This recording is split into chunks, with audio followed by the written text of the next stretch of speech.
Intraday trading करायची पण stock selection जमत नाही. मात्र ह्या एका रील मध्ये तुमचं इंट्राडेचं स्टॉक सिलेक्शन एकदम क्लिअर होऊन जाणार आहे बघा, एकदम झिरो लेवल पासून. सगळ्यात पहिलं स्टॉक सिलेक्शन म्हणा किंवा इंट्राडे मध्ये काम करायचं असेल तर मार्केट कंडिशन क्लिअर असणं लय गरजेचं आहे. हे बघा, मार्केट कंडिशन जर बुलिश दिसते तर निफ्टी 50 मधले जे 50 स्टॉक्स आहेत त्यामधले जे टॉपचे 5 स्टॉक्स आहेत त्यामध्ये आपल्याला काही ना काही सापडायचे.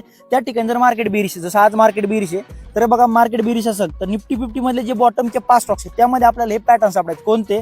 लिक्विडिटीचे पॅटर्न्स असतात. लिक्विडिटी म्हणजे काय? लोकांना जिथं ट्रॅप केलं जातं त्याच पॉईंटला आपली एंट्री करायची. इथं बघा टॉप 5 स्टॉक्स मध्ये जर मार्केट बुलिश आहे तर मी काय करेन, मॉर्निंग पासून स्टॉक्स अप ट्रेंड मध्ये पाहिजे, एक रेंज क्रिएट करून द्या छोटीशी. हे बघा, एक अर्धा एक तास रेंज क्रिएट केली.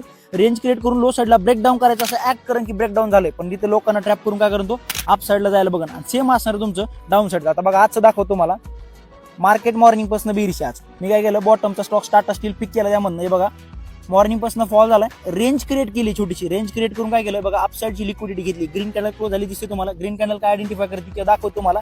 तिथं विकत घेणारे लोक किंवा विकणारे लोक दोन्ही पण ट्रॅप झाले. त्यानंतर बघा याच्या खाली जसं क्लोज केलंय, आपली जी लाईन ड्रॉ केली त्यानंतर बघा 1:2 आपल्याला मस्त असं टार्गेट